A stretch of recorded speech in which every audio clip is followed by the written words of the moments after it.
Good morning, good evening, and good afternoon. Welcome back to another great episode of Away from the Keyboards, the show that uses Ansible to initiate our coffee machine.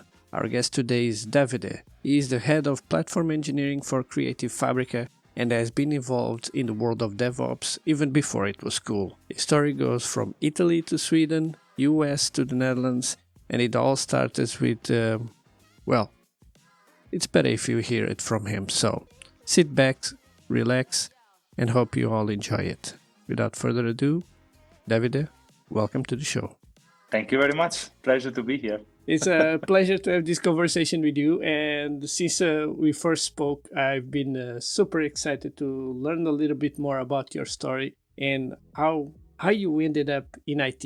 And you have like a great background as someone that has been in the infrastructure game even before DevOps was cool. So yes, super curious. How did it all started for you? How did you get interested in IT? That's a fascinating question. It all started first of all not in infrastructure for sure. That took me a long way to get there. It all started in high school. I come from this very little town in Italy, in the northeast of Italy, called Dueville. And when I was in high school, one of my classmates actually said, "Hey, have you watched this movie?" I don't even remember what movie. I was like, "Oh no, I didn't go to the theater." He said, "Oh no, you don't watch it on the theater. I downloaded it." I was like, "What do you mean you downloaded it?" He said, "Yeah, I downloaded it from this IRC, well, ERC actually we will call it in Italian, RC thing. You don't know about it?" I was like, and I felt, "Whoa, what is that?" So it kind of introduced me to this concept of IRC chats where you basically would host it yourself. There was no concept of server at that time, I think. And that's how I basically started to illegally download movie from the internet. I think after 30 years, I guess I can say this. I think that's pretty fine. And then that's how it started because I was using Windows. I think there was not even Windows XP, but it was a little bit before that. And I couldn't really do that with Windows. You needed to have something called Linux. And I was like, what the heck is Linux? So I basically, we had a computer at home, obviously. And it was shared with all the family.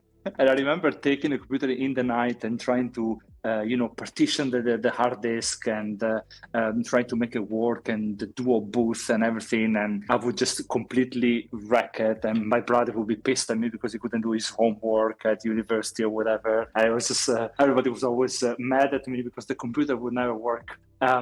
Everything, not only to download movies, but also because I found this thing called 3D effect on the desktop. So you could sort of rotate the desktop and have this sort of glass box effect that GNOME or KDE at the time had. Maybe they still have them, but I don't know. But that's how it all started, Frank. And then I decided to go to university, and I rolled into computer science. Obviously, I sucked at it because it's a lot about math in Italy, especially in the first year. You have, a lot of those things that I completely forgot and got by now. And but I really love programming, and that's when I started to learn C and a little bit of Java, etc., etc. And it felt really that it was empowering me to actually create things. At some point in life, during university, I got the opportunity to study abroad. So I went to Finland, and that was my first time alone outside Italy. That I had to speak English, which at the time wasn't that great.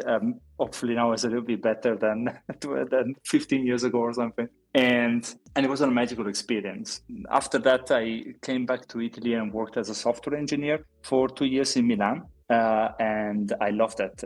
I didn't like the product looking back, but it was just amazing how a team of people could just create something by staring it into a computer and code like monkeys and have something that people will pay for it.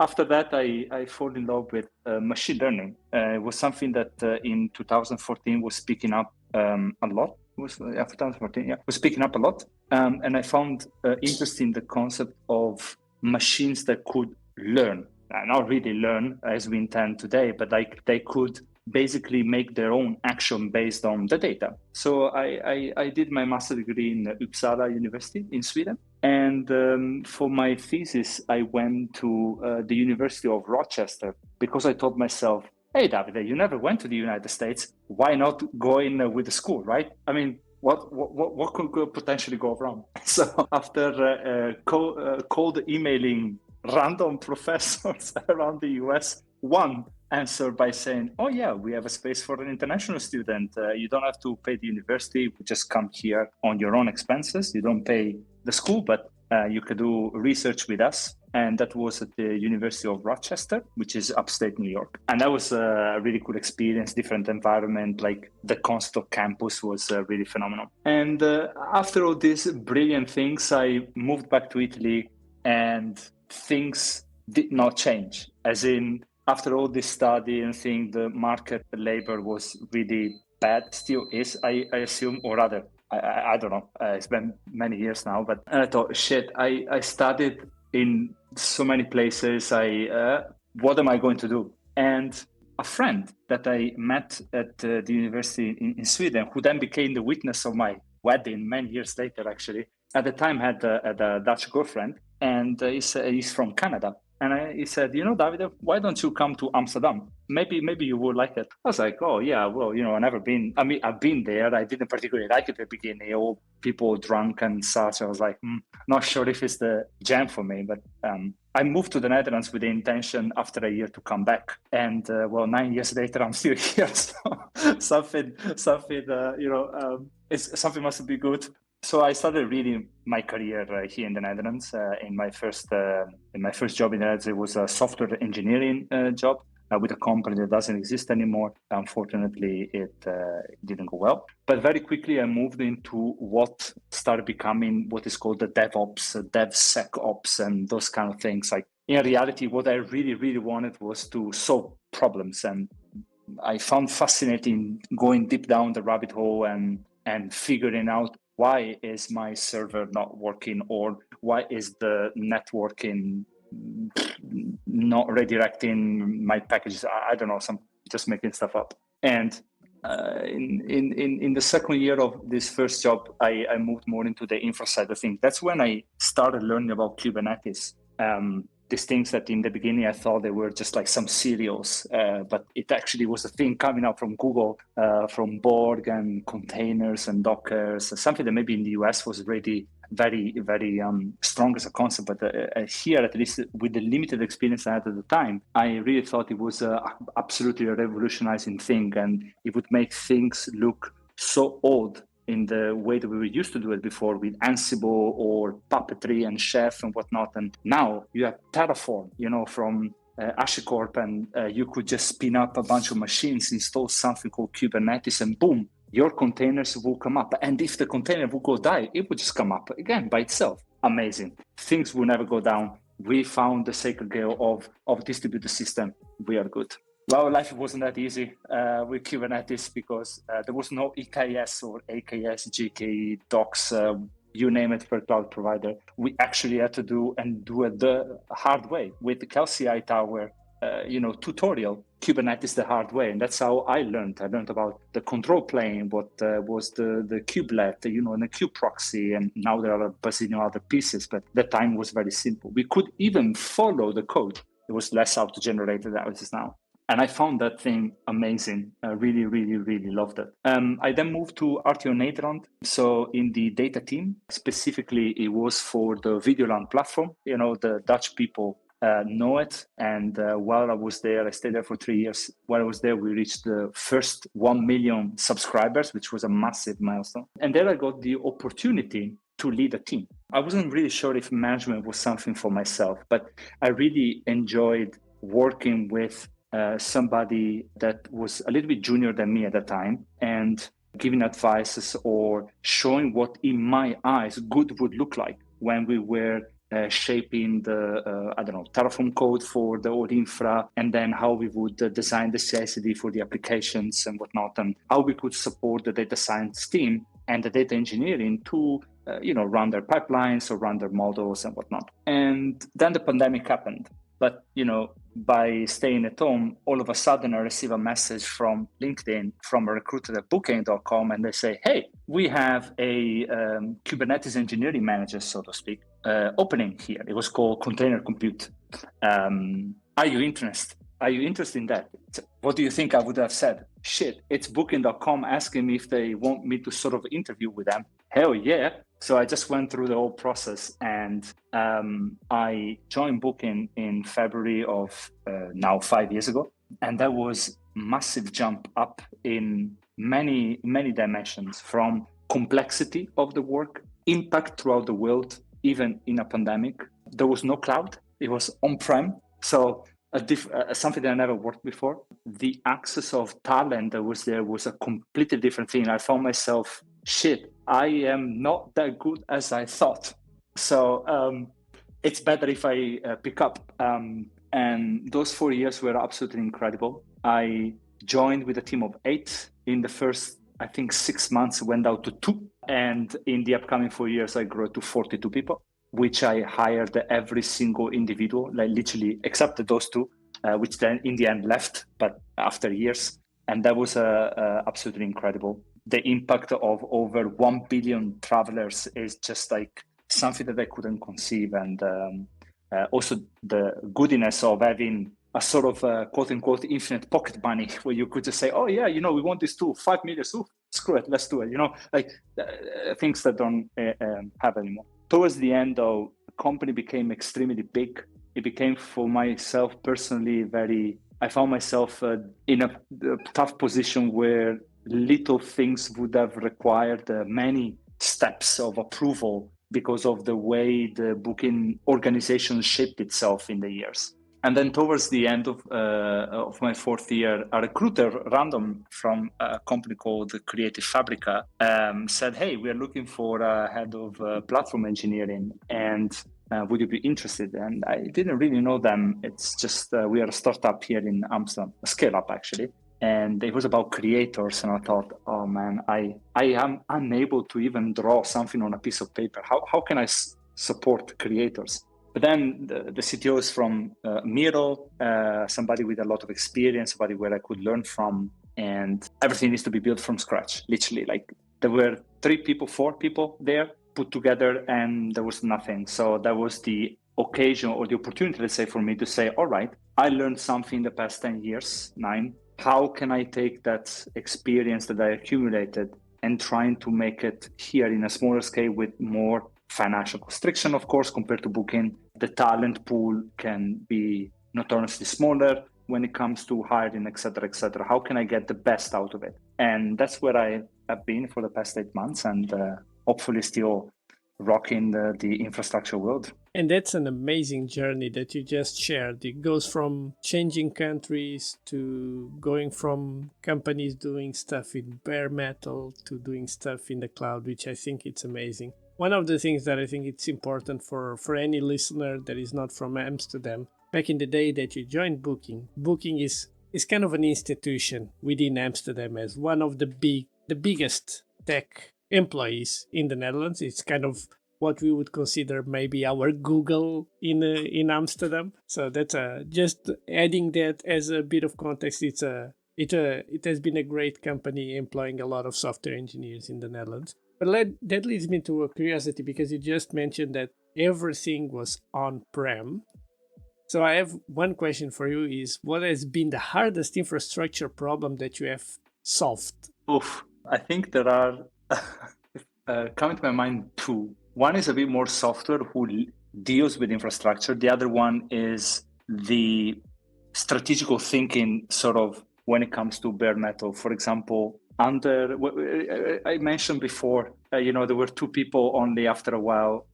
That was just post-COVID-ish, and travel picked up enormously, especially around the world. A little bit less in Europe, but around the world, it started picking up massively. And because of bare metal, and during the time of COVID, Booking gave back to the data center provider a lot of plates, a lot of servers, basically. So we went into a situation where we had crunch capacity issues. That's where capacity planning was really an art that I had to learn on on the spot, and without the help of data scientists or whatnot. You just have to literally learn how to optimize your infra without the benefit of the cloud, of course, where theoretically speaking, you have infinite elasticity, right? You have a limited capacity. You have thousands and thousands of services working onto your Kubernetes cluster. You have to go to every individual, ask critical question, make sure that they really take advantage of every CPU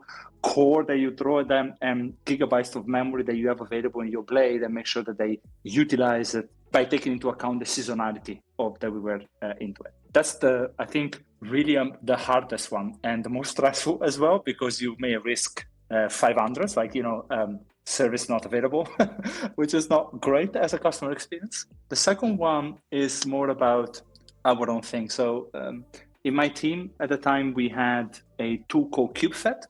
It's still available in the open source community, but has been abandoned by the Kubernetes C groups, which is a federation tool. So you join Kubernetes clusters so that you can define a spec one time, and it will automatically reconcile to all the clusters that have been joined according to some specifics that you gave. But because the tool was abandoned, obviously you don't receive support. The more you would progress with the Kubernetes version, the least the APIs were compatible, they would break. So we had to basically customize it to a point where it became impossible to use. What's the catch? All our entire Kubernetes internal infrastructure will run on top of that. And it was highly customized. So we had to take that ginormous octopus of things and move it onto something that was, let's say, available, that we hadn't to pay maybe $1 million to get it done, but literally an open source tool that we could contribute back in case, but also could extend it if needed.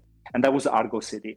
So KubeFed was the brain of the Kubernetes platform that was called the BKS platform, Booking Kubernetes Service, and had to be moved to Argo CD without downtime. And KubeFed has its own way of doing things. Argo CD has its own spec, so its own understanding of how things look like, and you have to migrate them and make sure that you don't get into a situation called the split brain, so that you define something but something else happened.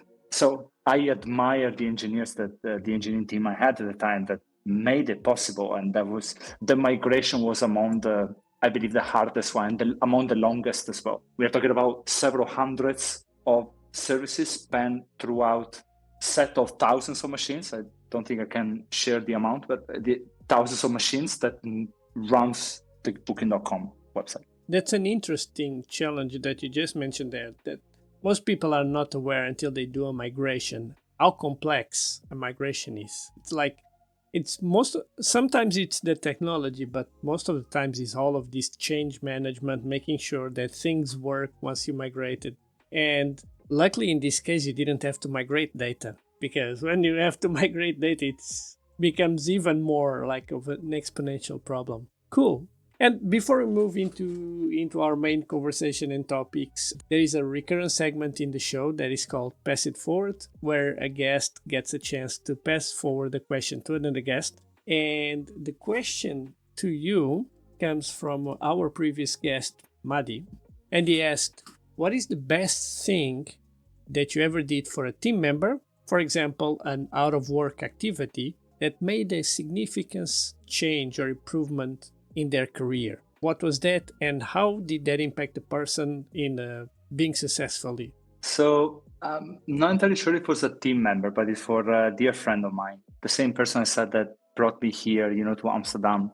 And we were studying together in Sweden, and he was in theoretical physics, right? Obviously, absolutely person, absolutely great in math and physics, but the chances of getting a job in the industry are much lower than thing. And I do remember that he was trying to apply for PhD programs and whatnot, but they were in some random German university, because there apparently is no a choice unless you really fly to the US and you end up at, I don't know, MIT, Caltech or whatever. And I remember telling him, I said, you're very good at math, and have you ever tried coding? He did some coding on the side, but I take coding seriously. And you're a very skilled person. You're young. Learn how to code in Python. I think data science could be something that can be truly good for you, because you're very good with math, statistics, obviously. Why not trying that? And he tried it, and I remember he ended up at KPMG, and then with time we kept obviously in contact and still discussing about things. He got a lot of interest in machine learning, and in the end he joined Booking as well at the same time as I did. And I remember he telling me, it changed me because I tried that, because you said that, because I didn't know what to do, and that was something I hope changed his life for the good. And we're still friends, so I think something good. Obviously he did all the work. I just had to plant the seed. But I think it's the case where I can say, I may have given a very good advice to a person. They actually pursued it, and things turned out to be the best. Yeah, that reminds me of like that analogy of seeing the forest from outside of the trees, where someone has the skills, they almost know what they want to do, but they are too much within the forest and they kind of get lost. And you come from the outside and you look in and man, you're good at math, you like coding, why don't you try this? And yeah, it sounds like a really cool piece of advice, and kind of matches up with our main subject that I wanted to discuss with you, which is around leadership, growing people, helping people. And yeah, curiosities from my side as someone that been in a similar position. What surprised you the most about moving into a leadership role from a technical role? I think mostly three things, if I can be very honest. The very first one, and then I experienced a lot this book in particular, it was that the words that come out from my mouth have a much heavier weight than I thought. So if in a, let's say, sprint planning, I would say, I don't think we should focus there, but we should focus here. People will actually listen to me and say, okay, we are going to do that. You are my manager. That's a big realization, because as a tech lead, I could only give advices and try to convince you that, I don't know, adopting Kafka instead of Amazon SQS would be a better choice for whatever reason. That would be the first one. The other one is that I have a tendency that I'm now a little bit less with the age. I think things change, but I had a tendency that I wanted to everybody to like me. And that's not true. Like I do remember cases where I had to make tough decisions, and people would definitely not like it. They will complain about you. They will complain about the decision, and you have to deal with it. And they also have to deal with it. I mean, as brutal as it sounds, like I'm here to optimize a business. That's my decision. If my manager is all right with me making these decisions, you have to accept. Which leads me to the last thing, that learning how to accept that, and by quoting the Rolling Stones, you can't always get what you want is a tough pill to swallow at times, especially in very large organizations. But even here at Creative Fabrica, there are changing people's mind is hard, like really hard. And you don't have to come across as a person that know it all. You have to, but you can also not come out a person who doesn't know nothing. You have to come out in the right way. It's not always easy, but also accepting that if it doesn't go your way, either you figure it out, you complain about it and blah blah blah, or maybe you have to accept that sometimes you cannot do it the way you want, and you have to accept that it's that way. Yeah, that's a good point. This last one that you mentioned, and that leads a bit to the previous guest in the previous podcast that I spoke with Madi, and he was saying one of the toughest things that he saw about leadership is also consolidating. That sometimes your message is in the wrong time zone. Sometimes you are either too early or maybe you are too far into the future, and the message doesn't really land perfectly, either because you waited too time or because you're already, like as we say in Portugal, you're running in front of the horses. We always have like amazing sayings with I think we have it in Italian too, but I'm not entirely sure right now, but yeah, probably all Latin speaking countries have exactly. similar sayings. Cool. Yeah, it's one of the things that is often overlooked, at least in my opinion, in leadership, because people that maybe never had a good manager or maybe never worked with one, they think like, oh, their life is easier, they just tell everyone what to do, but it's not that easy. So most often than not, we cannot really get our ways, even if we believe it's the right way of doing some. Sometimes we are just wrong. It happens. Everyone is human, right? So that's a cool one. Which lead me to a follow up in that. How can you best describe your leadership style? How you coach and how you lead your teams? So I think the Netherlands shaped me a little bit into a more Dutch, direct and frank person. Sometimes compared to some friends of mine still in Italy, where when we are trying to convey a message that is a little bit more difficult, we always take the long route.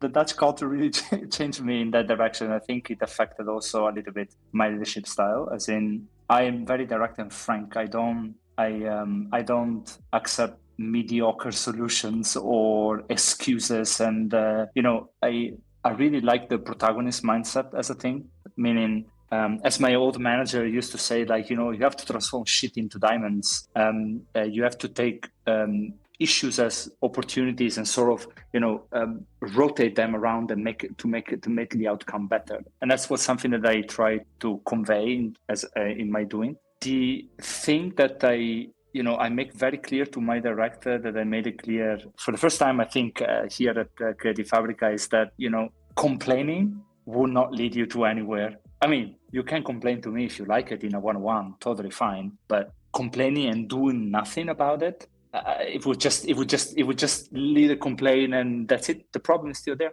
So, some people didn't like that, don't like that. Some people like to be told what to do all the time. I don't like to tell people what to do at all. Like, absolutely. I throw problems. I say, that's where I want to go. You figure it out how to get there, and I help you to get there.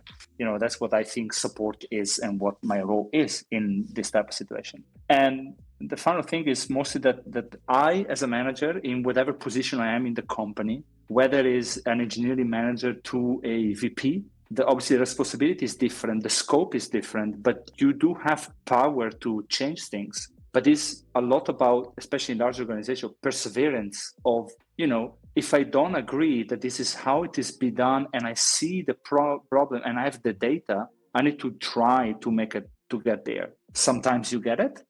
As I said before, you can't always get what you want. Sometimes you make it, and that's where you distinguish, I think, what a boss and a leader is, in my opinion, which I think is, boss is more American way of saying, right? But that's what I think it is, the difference, the perseverance of trying to achieve the objective because it makes sense, rather than just, I'll tell you what to do and that's it. Yeah, that's a good point. And I promise to you, I'm not trying to interview you for a job, even though a lot of these questions sounds like we are doing a job interview. But as I was hearing you, I was also thinking about the follow-up. What in your eyes makes for a good team? Because you did mention like you have different backgrounds in your team. You have the person that likes to be led and the person that doesn't like to be led, and you need to adapt your leadership style to those. And all of those roles, because those are basically personality traits, and most of the personality traits also complement each other in the team. So I'm curious, in your eyes, what is a good team? I think, I said direct and frank, which also comes with the fact that if I make a mistake, which I make plenty probably, I need to be humble enough to say, yeah, well, that's on me. The decision, and I have a big example of booking. Like, I literally took the wrong decision. I invested, I believe, 5 months of engineering time on a thing that led to absolutely nowhere. And I have to raise my hand and say, yo, yeah, that was on me. I made a mistake. These are the problems. I didn't listen to you. And what can we do to make it better? What can I do to support you to do what because I made a mistake. So building that environment, I think, where somebody, especially maybe, after an incident, I'm an SRE at the end of the day. So incident is something that I deal, I wouldn't say every day, thank God, but frequently. And that you have to say, yeah, well, I raised my hand. Yeah, I made a mistake. I don't know. I rolled out a Cloudflare rule that took down our website and redirected to a black hole. Shit, it happens, but having this ability of seeing the engineers that raise their hand and do that, and, make sure that we all work together to objectively avoid the problem, but not because person A, B, or C, or me, Davide, is stupid and is not able to do the job, but simply mistakes can happen. So we need to make mistakes from a system perspective. And that's where I believe if you build that environment, that trust, you are in a very good way to build, high-performing teams. It takes a long time. It's not, Rome wasn't built in a day, right? It takes a long time to get there. It takes a long time for your customers, which in my case are never the end customer, but other engineering teams, to trust that the actions that you're taking, the conversation that you're doing, all the work that you've been preparing strategically for the upcoming 4, 6, 7, 10, 12 months, whatever it is, will lead to that type of outcome. And that's where I do believe what a very good team work in my eyes. Yeah, basically you have that environment where I always like this quote and I keep on repeating it I saw it on Mythbusters, where basically it was failure is always an option. And I really like that quote because failure is always an option. The only way that you're not going to make a mistake is if you don't do anything. Like if you sit on your ass and you don't do anything perfectly, you're never going to make a mistake in your life. Or maybe you're going to make a mistake because blood needs to circulate in your legs and you should get up. So don't sit on your don't sit on your hands for too long. But yeah, that's kind of failure is always an option, and you should be able to own up to your mistakes. And managers make mistakes, software engineers, data engineers, everyone makes mistakes. And that environment where people feel empowered to say, hey, I made a mistake, and everyone in the team just comes in and helps on solve the incident. I think that's kind of the chef's kiss of I agree. High-performing team. Actually, like it's one of the things, and I do believe the category of SRE, the site reliability engineering, do extremely well is the blameless culture. You don't always have it, but I haven't found a place, whether it's small or big, that this doesn't happen.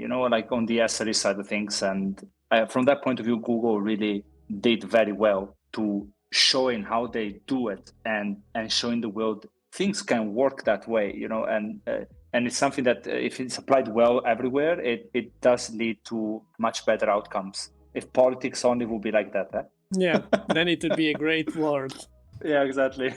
Anyway, cool. And SREs do handle, as you said, a lot of incidents. What is the craziest incident you ever had that you can share? Oh yes. So this one I can't forget. So do you remember that I said the kubefed, Argo CD, blah blah. So you roll out this new thing, and we had the production cluster at Booking that has over thousands of nodes, not specifying how much, and it has a daemon set, and the daemon set was for a sysdig. Sysdig is for vulnerability management. It was an agent installs. I would check it out and send data to the sysdig platform to sort of define whether you have vulnerabilities or not, and many other things. I'll made it very simple. Now, the way that agent works is basically it checks with the Kubernetes control plane for certain resources and then sends data back and forth, right? So we rolled it out, good, but we had to change the version, which obviously, if you have thousands of nodes and you have a daemon set, which daemon set is deployed in every single box, and you don't have a very good rollout strategy, the moment you bump the version, the rollout strategy of Kubernetes starts. Well, we didn't really set it correctly. So what happened is that all of a sudden, thousands of pods were spawned and started bombing, literally DDoS in attack, the control plane. We took it down. Now, you wonder, but Booking, how can he must have thousands of nodes? Yeah, that's true. But they do not talk to the control plane. They talk to maybe the load balancer or whatever, to receive incoming traffic. They may contact the control plane once, and that's it. This one was a constant attack. So our control plane in production went completely down. Nobody could do any kubectl.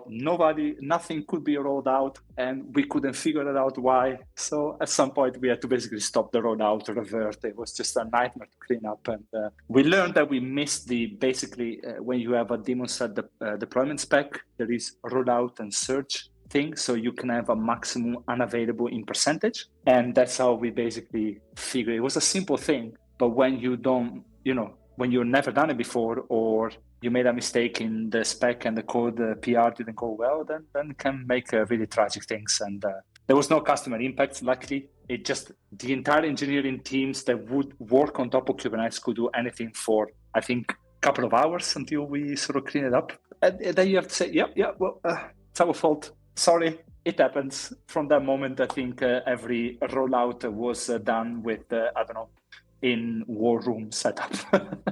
That was funny. I don't think my engineers liked that, but yeah, that was fun. It's one of those stories that you don't like while it's happening, but it's amazing to tell afterwards. I can laugh about it now. Yes, at that time I was sweating. Exactly. And I Yeah. can imagine it's kind of a problem that doesn't happen for everyone that has a similar setup, because you need to arrive to a certain scale to really become a DDoS attack. Because otherwise, yeah, like the machine will be able to handle it even if it's badly configured. But when you have like thousands and hundreds of thousands or millions of pods and everything just starts pinging, yeah, it's worse than having all the internets of things trying to ping your home IP. Yes, that was. We had another one with somebody trying to do crypto mining as well. That was also fun. But I'll stop here. I can tell you that was really fun. But not for this person. That was really cool to find it out. Yeah, those stories exist in almost every company where either an employee or someone leaks a credential somewhere, and before you know it, you're mining bitcoins. Yes, that's yep. And it all starts with the same question: why did we added GPUs to our cluster? See, all of a sudden, right? Thank God on Prime you cannot really do that easily. It's much harder. In AWS, it's very easy to spin up a P8, and yeah, well, H20 is here. Yeah, and with 100, whatever it is. And with the world of Terraform, that is done in like instances. Yes. Yeah. Yep. You have this amazing career so far, and we touch upon a lot of it. I'm curious, what has been the best advice that you received from someone that you worked with? So I think I briefly touched upon it before, and the manager that hired me at Booking really liked him, and now he works at Sonos. And I do remember this. I was under a lot of stress because of the team growth was not growing fast enough, and there was a recruiting issues at the time, blah, blah, a ton of problems, and I was under a lot of stress. And I kept seeing fire everywhere. And I remember we said, okay, let's go for lunch together. I went to the office, and he said, Davide, you have to learn to transform shit into diamonds. You can't, despite you have a lot of shit around you, try to think of that shit as a nice diamond that you will give to your girlfriend or something for, I don't know, asking to marry you or whatever, and try to make that as an opportunity, but focus on one at a time. Don't focus on all of them. I know everybody's screaming, but not all the screams are the same. Only the screams that you think are the loudest, that's the one that you should sort of listen to, and not just because the screams come from a rooster that is somewhere there that you never seen, means you should pay attention to that. And that's this type of filtering, plus the ability of seeing the negativity as a positive thing. I think it took me a long time to digest that and make it into practice, because I was like, what a shitty advice, speaking of shit, that you just gave me. But looking back and thinking about my career, those years, those times, and now I think it does help a lot. If you think about it, it's like two really good pieces of advice, because one of them is like, make it the center of your career and try to understand that your role is turning shit into diamonds. So taking some raw material and creating something beautiful out of it. And the other one is, just because someone is the loudest doesn't mean it's the most important thing. Like, think for yourself who you think is the loudest voice that you should be paying attention to, and prioritize accordingly, because you cannot do everything at the same time. And for any manager listening, or product owner, or anything within those roles, you'll always piss off a business user. It's inevitable, because all of them will want different things at the same time. And, well, Rome wasn't built in a day, as you said it. Absolutely. Yeah, that's true. You got that great advice, but what advice would you give to your younger self if you're starting out today?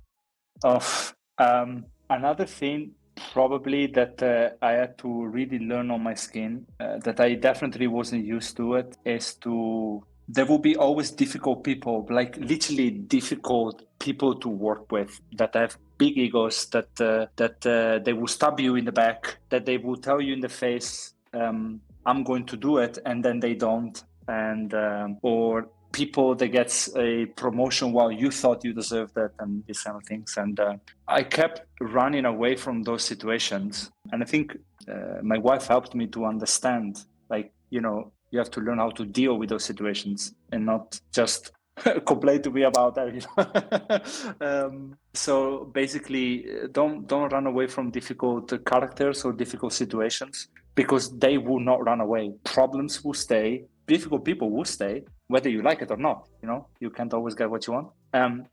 Learn how to deal with them. Find a way, and just if you can change it, just move on with your life. If they have a shitty life, it's not your problem. I think that's a great piece of advice for us to end this podcast.